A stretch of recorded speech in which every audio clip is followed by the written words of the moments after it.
parenting, and all the good sides of it and all the bad things that come along with that. So we'll just be covering various topics surrounding that. So should we kick off with the first point, Jenny? What have we got today? We're going to talk about, and just a disclaimer, we do love our kids very much. Yeah. So what we're about to say might seem like we don't like our kids, but we do love them dearly. Yeah. So Please for any sort of Please don't call social services. Yeah, try not to troll us either. Yeah. But I mean, you can troll whatever. But yeah, first topic, first point is how annoying kids are. Yeah. I mean, I find other people's kids more annoying than mine, if I'm honest. Interesting. No, so my kid is Harry. He is 21 years old, 22 months. No, must be 21. He's actually good as gold at the moment, but he's at a stage where he's just sort of running around, doing his own thing, picking stuff up, throwing it on the floor, breaking stuff. Just doing stuff that is like, Harry, stop, Harry, stop, Harry, stop. No, Harry, no, Harry. Now he's learnt the word no as well. So he'll just go, no. But yes, he hasn't learned that yet, obviously. And I think no is yes as well. So it's just an endless spiral of no's. But when they're babies, it's fine because they can't move. They can't really do much. They can't really. I know it's like the same now. They can't really control what they do, and they're still learning. So it's not their fault. But God, yeah, some of the stuff is annoying. Like yesterday, we went to the park, for example, and he's just running into no man's land. He's just like, I turn around and he's gone. This morning, the nursery as well. Just outside my main door, there's like a main road. Luckily, it's quiet. He's just sprinting straight out into the middle of it. I'm like, come on, Harry, get back. But I don't know how it's like for you. It's probably pretty similar, to be honest. But didn't you? I think there was a time you said you when he started like able to walk and run and stuff, you got that little sort of dog lead on him. Do you still use that one? Not really. Yeah, no, we got the dog lead. It's quite hard to use because he kind of. Have you ever used a dog lead before? Like you have to kind of. Never. No. But even on an actual dog, like you have to kind of yank them back sometimes, and that's what you feel like you have to do with the kid as well. You've got to kind of yank them in, otherwise they'll just run off to anywhere. It is very helpful. I'd advise getting one if anyone has a kid that likes to run off. We've also got the carrier thing, but that's hard work. The baby carrier. Yeah, you know the ones almost like a rucksack. Oh right, yeah. Yeah, but Harry's so big. He's big now, isn't he? So it's hard to. And he's just sort of like, you just feel like he's gonna fall off at any point. Yeah. And break the carrier. Yeah, it says maximum weight like 20 kilograms or something. Yeah. But you think, is he 20 kg? I don't even know. But yeah, he's getting to that age though where I just got to accept that he's going to be annoying, and I shouldn't be annoyed at it. Probably will be, but it's fine. Just got to 22 months. Yeah. He and plus he's a boy. He probably is a bit of a daredevil as well. Yeah, he does this thing where he sort of stands up on the sofa or the bed, and he'll just put his arms up and go, just fall over, face plant, everything. And it's when they're younger, they have no sort of control, and they're sort of rolling off the bed and the sofa. And that's what you just feel like he's going to do every time. And he's got pretty good balance now and pretty good awareness of the floor, so he doesn't do it as much. But oh God, it's just when you were in Asia, what was it like with him? It wasn't too bad because we had the pram a lot of the time. Right. So we kind of just wheeled him around, and it was so hot he just got knackered quicker, which kind of helped. When he's tired more, he doesn't really like to run around. But then as soon as he's 10-3, it's like whoosh, he's off. Yeah. Just one of those things you just gotta just deal with, I think. And but I don't know what it's like with me though. She's what? She's 3.5, 4 now? Yeah, she's turning 4 in May. That's when she starts big school in it. But man, it's annoying with Mila because she's a daddy's girl. Since birth, she's always been daddy's girl. Like, Sai would just fucking drop like a cloth on the floor and she'll find it hilarious. Like, she'll be like, cracking it up, like, okay. And you're in the background like, Doing the stuff. Like, what the fuck is so funny about a towel drop on the floor fucking 10 times? Anyway, yeah, it's cute that they've got a relationship, like daddy's girl and all that. But you would think, being a daddy's girl, you want your daddy to do everything, right? From like simple things. But no, she fucking wants me to do everything. There's always the shit jobs. It's like having a shit. She wants me to wipe her bum. When she goes for a wee, she can perfectly go for a wee at preschool by herself, wipe her own ass and stuff. But if it's at home, I have to do everything. I have to bath her, bedtime, feed her. Like, all of a sudden, I was like, oh, I can't feed myself. Feed me. It's like, what have you been doing at preschool then? Do you not feed yourself? The whole ass wiping thing when she does a shit. Always have to wipe her ass. It's never dada. It's always mummy. Daddy's buzzing me up. Yeah. Yeah. And what else is annoying? Oh god, so did you ever watch Family Guy, like Stewie? Yeah. You'll be like, mummy, mama, mum, mummy. Mila, non-stop. Even when I'm right next to her, she's right next to me watching iPad or whatever. She'll be like, mummy, non-stop. Like, I'm right fucking next to you. Why are you calling me? And everything, she just wants me. And I get that, like, I shouldn't complain about it. It's like, when she gets older, she probably wouldn't give a shit about me. She wouldn't want to call me or whatever, or need me to wipe her ass. I get that. She's going to grow up, but it's knackering, especially like with Lara at the moment. Like, well, she needs me. If I need to like breastfeed her, then Mila will always want something. There's always when I breastfeed her, and she'll want, Mummy, can you get me this? Can you get me that? Another thing that's annoying about me, I do love Mila, I promise. You know what? When she's like 18 years old, and think, what is it? Thinking about me when I was 3 years old. Yeah, I know. It's bad. It's bad. I feel guilty, but at the same time, in that moment, you don't feel guilty. You just feel more annoyed than anything. So Mila loves her princess dresses.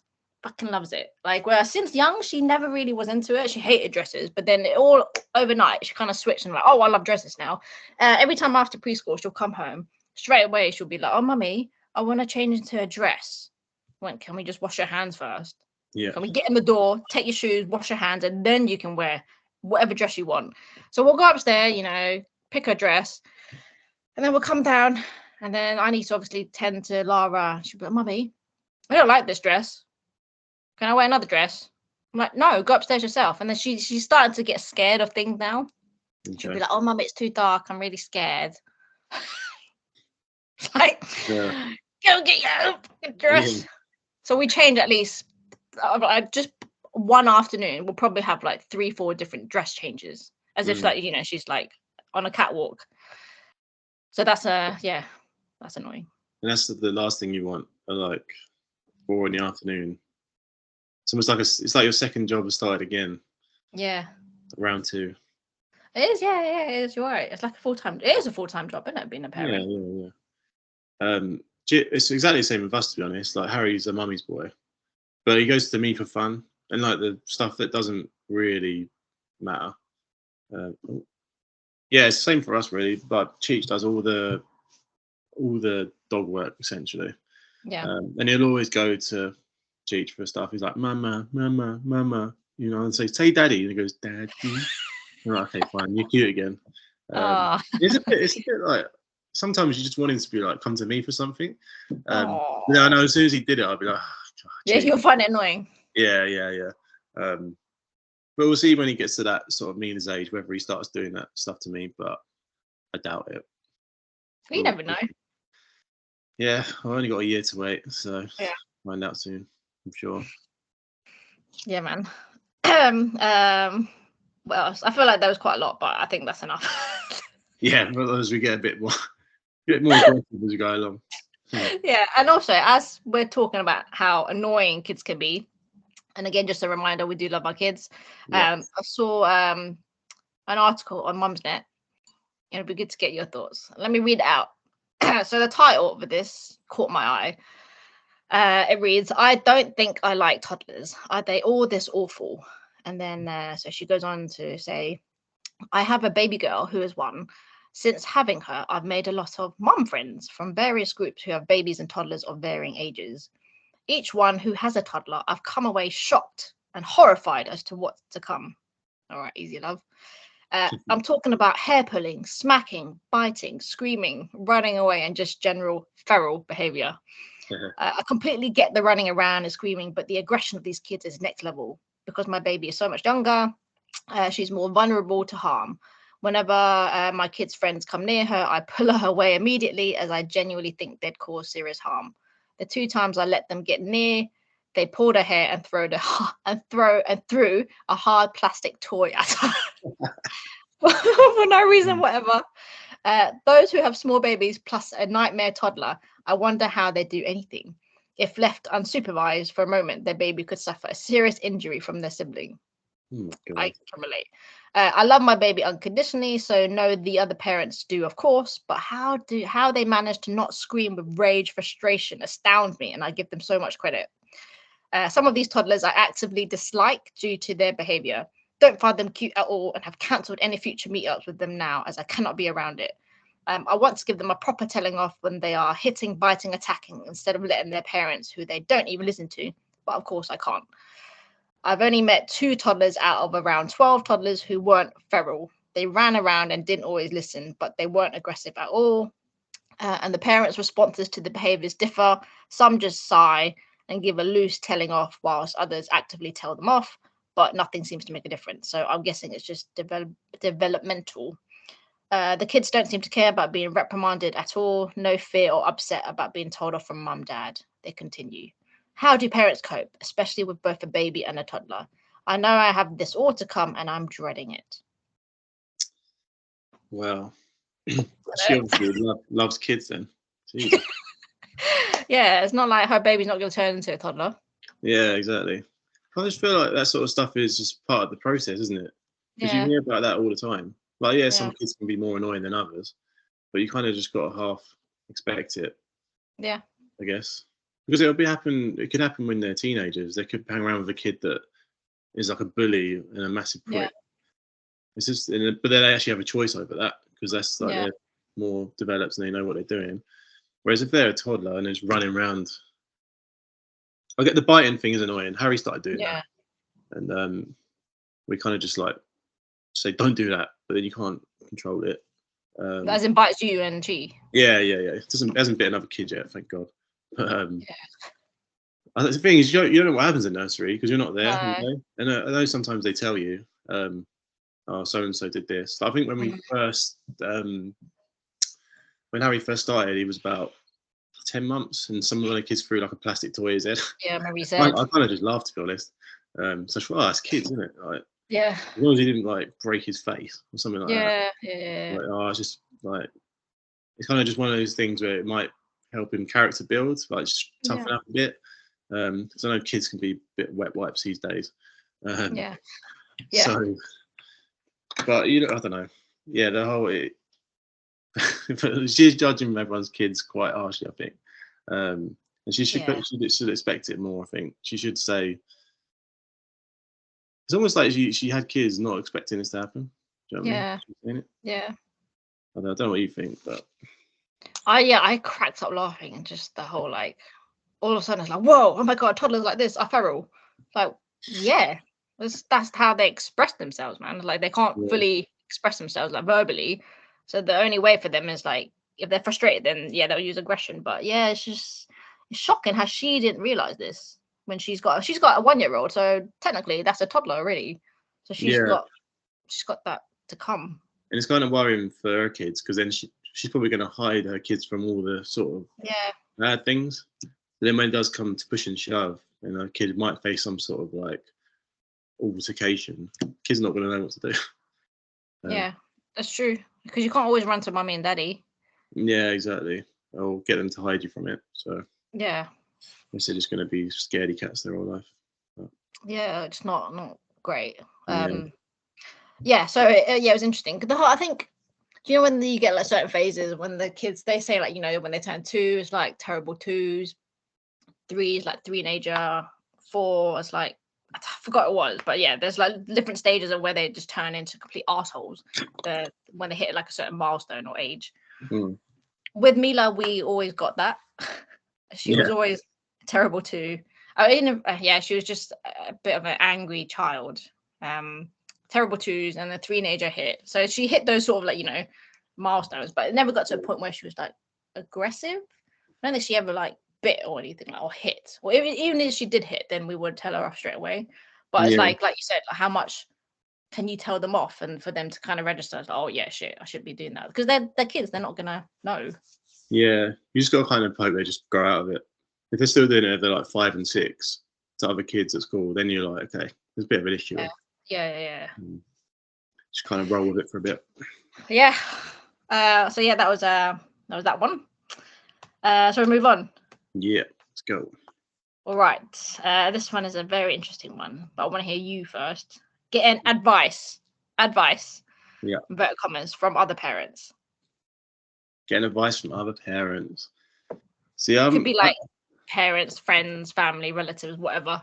Yeah, I don't mind it, but I don't know. It depends what the advice is, because sometimes advice anything. But it's like the way people deliver it to you, isn't it?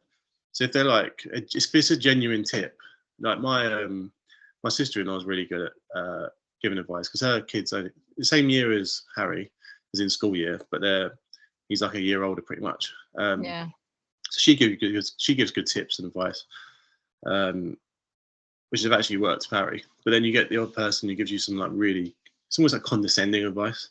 It's not even advice. It's just like, well, my kid does this, so you should do that. No, fuck off. That's your kid. You do that, and you was almost like, yeah, well, I don't want my kid to be like your kid, because your kid's a bit of a weirdo. So, yeah, I don't know. Well, I don't know a lot of parents either, really. I know you, my sister-in-law. None of my mates have kids, really. Maybe one of my uni mates does, but we're all the same age, so we kind of we don't really offer advice to each other, to be honest. We kind of just get on with it. But the only like real tips we get is from the internet, I guess. Yeah. You do get a few when you at the workplace, which is annoying, because a lot of the people at workplace, because your friends are your friends, right? They're all pretty much the same background as you, so they're not gonna tell you something you probably don't want to hear. Whereas people at work are always a bit middle class, they're a lot older sometimes, so their views and things are a lot different to yours, and that's normally where you get some bit of condescending advice. Yeah. So you're like, just go away. He's like, yeah, mate, yeah, good, yeah, I'll take that on board. Nah, I'm not going to listen to it. I don't know. What do you think? I can go on ages about this, man. I think it might be different, because for moms and dads it might be different. Like, women always feel the need, and I might be being sexist here, but I do think with mums in particular, we have our own opinions, or women in general. We just love sharing our opinions. We love giving our advice when it's not needed. Sometimes I do that as well. I'm always like checking on my shit. Did I just give advice when it wasn't asked? Which probably happens. And I'm constantly just looking back at my WhatsApp messages, my shit. I don't mean to advise when you didn't actually ask me to, shit like that. So I have to be quite mindful, because it often happens to me, and probably they don't realize they're doing it either, because they just naturally want to offer advice. But I think the worst is when they try to teach you or give you advice on how to parent your own child. It's like, fuck off, my child, my business. Like, if she's going to be feral, let me deal with it. They'll be like, oh, I think you should do this. Oh, I think you should do that, because my kids are doing that. Like you said, right? Like, it's my kid. I don't want my kid to be like your kid. Yeah, it works for you. Well done. Great. But let me work it out my hard way. By me figuring it out. I think maybe also like a Chinese thing as well. For any people who can relate to this, being Chinese or Asian in general, it's like just family members, relatives always kind of giving advice on how, just simple things like with Lara. It's like, when I was breastfeeding her, they're like, oh, are you sure she's full? Do you want to give her some formula? I don't think she's full on your breast milk. Fuck off. Like, already moms have enough to deal with, right? Without you telling them how you should feed your child. So shit like that, I just find it weighs me down the more I hear advice like that. And I think another thing that annoys me, like I said, I can go on forever for this, but I won't. It's like, with that phrase is, just you wait. Just you wait till they're 2. Just you wait till they're 3. Oh, just you wait till they're 5. How about just you fuck off? You know, I don't want you to tell me. Do you know what I mean? Yeah, like, why can't you just not make it sound like it's going to be the worst thing ever? Just like make it a bit more positive, please. Yeah. And yeah. Exactly. And if it is bad, just don't tell me. I want to live in, in the unknown. I want to find out for myself. I want to be oblivious. Yeah. Let me be blind. I'd rather that. It's just it's just that sort of negativity. It just doesn't help. Yeah, you never really speak about kids with people in a positive light. And that sounds terrible. Especially when they're young and babies. So everyone's got like a sort of, oh no, my kid did this, or but you like you said, oh, I'm not looking forward to that, or oh, it's such a nightmare. It's not like, oh, my kids are lovely. I love my kids. Let me sleep all the time. They have so much fun. They just sit there, don't do anything. It's never that, is it? No. And if it is that, it's not realistic. Exactly. We don't want to hear that either. Yeah, exactly. Can't win. But no, you can't win. No. I think it's a fine line, isn't it? You have to stay neutral to a lot of things. Like if sleep is always a big thing, with parents. Like, I think we were talking about before. I'm always asking you, how's Harry sleep? And I think he said he's always been quite a good sleeper. But you didn't do it in a braggy way. Like, oh, he's been sleeping great. You don't do that. You're just like, he just sleeps. Because I was feeling when you asked me. Because I'm like, I had a full 8 hours last night. Harry had 12. Great. You're like, I woke up 5 times after dying. I'm like, oh shit. But I think because we're mates, it's fine. And yeah. It's not. I didn't see it as like, oh, this bastard's bragging about his sleep. I didn't see it like that. But you get certain people who maybe their intentions aren't like that, but it comes across as if like, they're very barren. Oh, I don't have to sleep train my kids.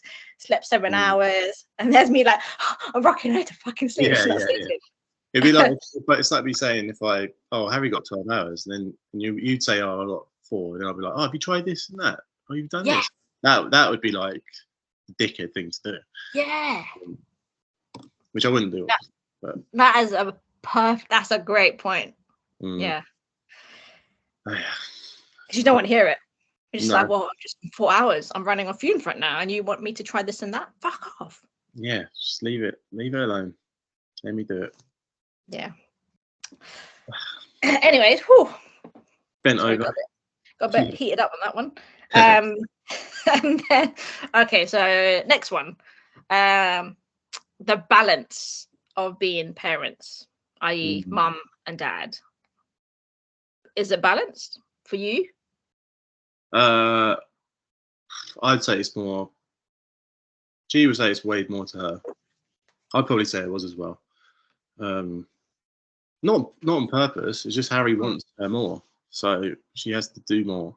And from birth as well, she's just breastfeeding, so she has to do all that. You're almost it's almost 95% at the start, because all you can really do is change nappies and maybe give them your bath. But at the start, it's like 90%. It slowly goes down and down and down. Because you can start doing things when they start walking. You can take them to the park. You can run around with them, do things like that. I don't know, it's tough. We try and keep it balanced. Like in the week, Cheech goes to work twice a week. She might stay out after work, and then I'll go out on a Saturday or whatever. Just trying to keep our social lives, and then maybe we'll leave Harry with parents one day every couple of weeks just to go out or whatever. I'd say it's majority female does it still. Yeah. What about the whole domestic, like the house chores and stuff? Is that like equal? Chores, yeah. I do the washing. I do the dishes. Give Harry a bath. Pick him up from nursery. Oh, what a modern man you are! People kill for that. And we've heard stories of some blokes not even lifting a finger. So I was surprised at that. Because I don't know how you can. One of my mates said he didn't really do anything until his daughter was like 1 year old. He's like, I'm not changing nappies. Like, what? Yeah. How do you not? It's almost like, well, so you just let your other half do everything. But yeah, Cheech will always argue she does absolutely everything. She doesn't. I know she'll listen to this. Big up, she. Nah. Yeah, it's I don't know. It's a good balance, I think. Could probably be more, but slowly. Well, it's a good thing that you actually admit to it, you know. Some guys will be like, nah, I do everything. Or Oh no, you've been honest about it. Yeah. There's always more to do, as Chi says. Nothing's ever done. Yeah. But, it's fair. That's fair comment, I think. Mm. Because you reminded me about the whole comment about how some guys has never changed a nappy. And this reminds me of a lot of families in Hong Kong, maybe Asia in general. They have like a live-in nanny. I don't think I can call them a maid, but live-in nanny. And a lot of them are like Filipino helpers. Yeah. And they live with the family. They're like part of the family. So they live with them like 24/7. And they deal with everything. Like they look after the baby, they cook, they clean. So the parents don't have to lift a finger. And I think that's just the culture of it. Yeah. I mean, if I could afford to have that in, that'd be great. But, would you want that? I don't know. Well, when Harry's first born, we had Chi's cousin here. Yeah. Like she just lived here. She wasn't like moving in to like actually look after him. That was a massive help for like the first 5-6 months. Yeah. We were really grateful for that, and then it was kind of okay after that. We got mum and dad down the road, things like that. But I don't know. You kind of someone just palming them off in a way, isn't it? But I don't think we'd ever do that. Like the nursery's enough. Like a few hours a day he's there. You need nursery, so that's fine. Yeah. I think at the start, at the start, I think if you've got multiple kids, it might be easier to have someone to look after. Yeah, I don't know. Did you have anyone looking after the kids? Do you? Not parents, obviously. But. Yeah, parents with childcare definitely helped a lot. But the sad thing is with like Mila, because she's like a COVID baby, she was just like in lockdown with us at home, and she's just gotten used to having me around because I was working from home. Yeah. Even like with mum and dad, she's not attached to them, which is a shame because you kind of think, oh man, I want her to be closer to my parents, but it's just a shame because she just doesn't. She'll just come to me for everything, and she doesn't really go to them. So I think as much as I want more childcare, more help from my parents, it's just not the case. But hopefully with Lara, because Lara loves my mum and dad, loves my dad. She's proper best buds with him. But we'll see what it's like. But it's hard, isn't it, with grandparents? You need to make the effort. You need to play with them. You need to constantly see them, and they'll appreciate you. Otherwise, if you don't play with them or make effort, they'll be like, okay, whatever then. Yeah. Tough on it. You just gotta get them involved, get them around all the time. I only see my mum and dad every week or so. So that's only when Harry will see them. But he seems to recognise them. We love going around there now. Oh, which is good. I think it's a change of scenery because we got like an actual house because we live in a flat. So it's just you can run up and down the stairs and see his cousin and stuff. So it's just a nice change, I guess. And I bet your mum and dad love it too. Oh yeah, mum loves it. It's good for us as well. It just gives us a little break. Yeah. Because you can't just forget. You're just like, just palm them off for a bit. Just see you later. Don't really do anything for like 3 hours, which is great. Yeah. But on to like me, whether I think it's balanced or not, you can probably guess. It is not balanced. And it's not because like Sai doesn't want to help. It's because similar to like Chi, like Harry's used to going to Chi for everything. Mila's used to coming to me for everything. But like chores and stuff, laundry I always do. I've always done laundry because Sai is useless doing it.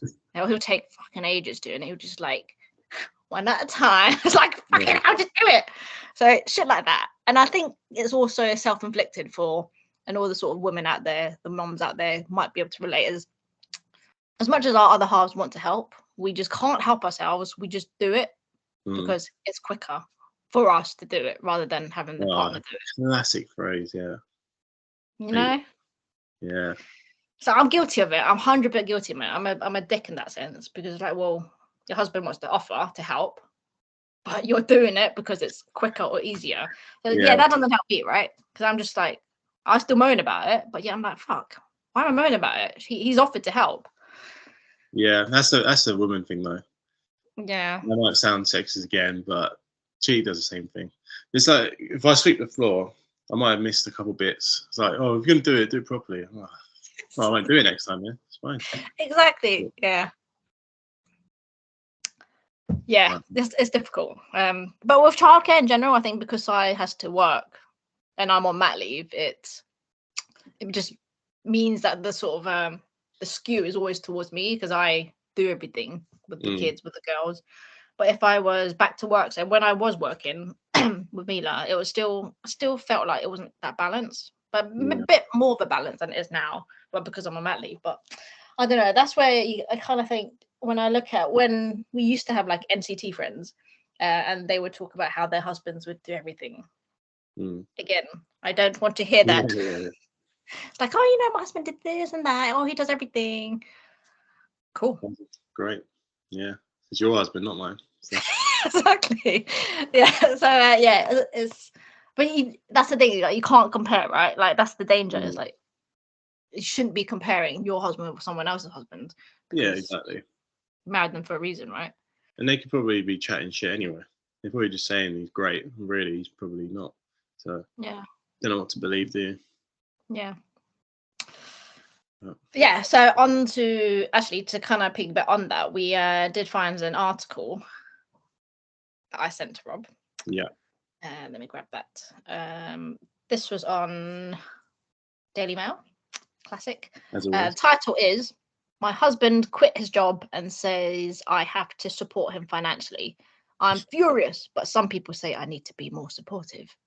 So again, it's on Mumsnet, judging by this article. Yeah. So he was head of department. We don't know what industry, but he basically handed his notice, didn't tell his wife until he actually handed his notice. And his reason for quitting was that because he's going to have a flat budget for the next 3 years, hence why he quit. And he said that he wants the wife to support him for everything, like all the bills, and until he finds a similar job. So it could be years because similar jobs like this don't come often. And she goes, "I'm furious. He doesn't seem to understand why, even though I've explained it to him." And she thinks that, having a flat budget isn't an acceptable reason to quit. And by the sounds of it, obviously, I think they have kids. She doesn't say how many, but yeah, a lot of people just mix reviews, be like, how dare he quit? And if they were really struggling from a finance point of view, then he could get a warehouse job or a pub job or a supermarket job, anything that you can get money for. With the wife on that one, if your other half's gonna quit your job, you got to tell the other one. Sure, like it's a no-brainer. Like, why would you keep that from him unless there's some weird reason behind it? Because you got bills to pay, you got kids to look after, all this sort of stuff. It doesn't make sense to me that you wouldn't tell her. But to play devil's advocate, a lot of people were here were like, what if he just decided on the spur of the moment that he just couldn't hack it, and his mental health, and he decided, that was it, the final straw. And they were like, "Oh, you should be more supportive of your husband. What if he really struggled and he can't hack it anymore?" No, because they would have had that chat before. You wouldn't. It's almost like she hasn't found out about it. You wouldn't. She would know all this stuff prior to him quitting. You would think, right? If they communicate. The way unless it's just not being reported on, but the way it's written is if he's just sort of done it off his own back. Yeah. And then he said, "Oh, support me now." Like, you just wouldn't. Yeah. You'd run through all the finances, say, "Oh, would you be able to do this? Would we survive for 3 years with me not working or whatever?" It sounds a bit dodgy to me, to be honest. It seems like they've left out details. Yeah, it's Daily Mail for you, but I don't know. Yeah. Because I've had this chat with Cheech, and because I'm not working at the moment because I'm a contractor. My last contract ended in December, and obviously the market's really dead at the moment because of all the companies cutting back on staff and redundancies and things like that. So I'll probably have to wait like a couple months probably for a job. But my missus got a really good job. Like, she's really doing really well, earns a decent wage. She was like, "Why don't you just be a house husband for however long?" I'm like, "Yeah, I could do." But it's just that pride thing, isn't it? Where you just want to work and do whatever. And how would it work with finances? We should give me some pocket money to play with. Like, can I have some money to go to the pub, see my friends? Yeah. I don't know. I think it is a pride thing and a man thing. Yeah. Well, this guy doesn't seem to care, obviously. He's just quitting his job.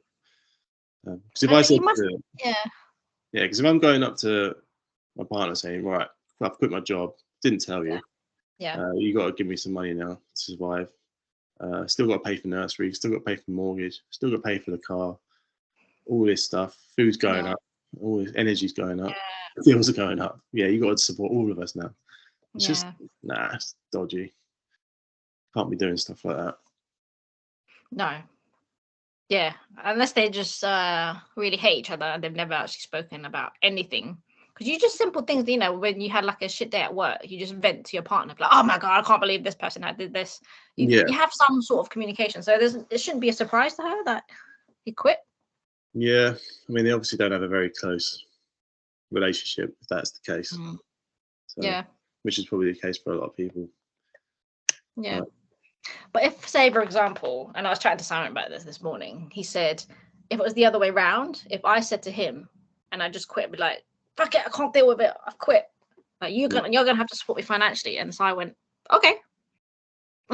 Be like, I won't complain about it. So I'm like, are you saying that because I look after the girls and you have no choice? Yeah. It's making even less responsibility. Yeah. Exactly. So I don't know. He's like, yeah, maybe. But it's weird, isn't it? Right? Like if she came to you to be like, oh, you know, Rob, I can't do it anymore. I've quit. You're gonna have to support me financially. How would you feel? Would you be angry? Yeah. I wouldn't be angry. Like, what? I'd just be a bit shocked at why she would do that without telling me. Yeah. Because you tell each other everything. So. Yeah. Like it'd be if she was like properly stressed out and she'd been stressed out for weeks and it was just longing out a bit, I'd be like, okay, fine. But it wouldn't really help with me not working at the moment, so yeah, I'd have no money. But if I was earning decent money, I guess it would be all right. You just kind of have to deal with it at the time. I guess it's true because it depends on how much you're earning. Yeah, and you can afford to like be on one person's income. Yeah, not that salary at the old place. Barely do the shopping on that one. Yeah. And on that note, if anyone is hiring, reach out to Rob. If you need my CV, let me know. Yeah. What else? I think that was it. Yeah. I think we're all covered all bases of the parenting. Well, you can go on forever with parenting. Yeah. We'll probably end up doing another episode on this further down the line. Loads more, I think. Yeah. But if anyone has any suggestions, comments, thoughts, please let us know and we can comment on it on a future episode. We can even have no complaints though. Yeah, no complaints, no moaning. All positive thoughts. Not like the kids where it's all negative. We want positive. Yeah. And no condescending suggestions either. Yeah. So basically, all positive shit. We don't want any sort of enthusiasm. We don't want your advice. Yeah, that's it. Cool. But don't forget to like and subscribe, comment, share everything on our social channels, YouTube, Spotify, and TikTok. And we will see you next Thursday. Bye-bye. Bye.